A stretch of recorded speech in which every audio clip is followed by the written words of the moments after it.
சத்தியத்தை சந்தோஷமாய் வரவேற்கிற தேவ பிள்ளைகளே, உங்களுக்காக ஒரு நற்செய்தி காத்துக் கொண்டிருக்கிறது. நீதிமொழிகள் 23:23 சத்தியத்தை வாங்கு, அதை விற்காதே, அப்படியே ஞானத்தையும் உபதேசத்தையும் புத்தியையும் வாங்கு.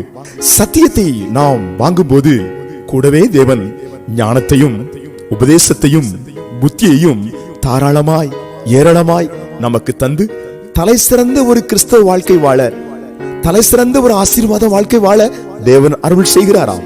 என்ன பாக்கியம்! நீங்கள் கொடுத்து வைத்தவர்கள். உண்மையாய் இந்த காலை நேரத்திலே அன்பான சத்தியத்தை, கருத்துள்ள சத்தியத்தை, தேனிலும் தேன் கூட்டில் இருந்து ஒழுகும் தெளித்தேனிலும் மதுரமுள்ள இந்த சத்தியத்தை நீங்கள் உள்ளத்திலே பதிய வைத்து உண்மையாய் அதன்படி வாழும்போது எத்தனை மேன்மையான வாழ்க்கை உங்களுக்கு ஆண்டவர் அருளுகிறார். நீங்கள் தலை சிறந்தவர்களாய் நிச்சயமாய் மாறுவீர்கள். மேன்மை உள்ள சந்ததியாய் நிச்சயமாய் மாறுவீர்கள். அந்த சத்தியம் உங்களை சிறப்பானவர்களாய் மாற்றி அமைக்கும். வேண்டிய விடுதலையை உங்களுக்கு தரும்.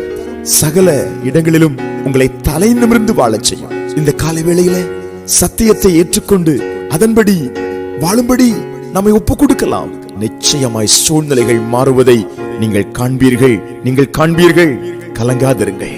ஜெபிப்போம். பரலோக பிதாவே, இப்பொழுதும் சத்தியத்தை வாங்குவதனால் உம்முடைய பிள்ளைகளுக்கு தேவன் கொடுக்கிற எல்லா ஆசீர்வாதங்களுக்காய் ஸ்தோத்திரம். உபதேசம், ஞானம், புத்தி இவைகளால் உம்முடைய பிள்ளைகளை தேவன் இப்பொழுது நிரப்புவதற்காய் ஸ்தோத்திரம். இந்த நாளிலே ஆசீர்வாதம் பிள்ளைகள் வாழ்வதற்காய் ஸ்தோத்திரம். இயேசுவின் நாமத்தில்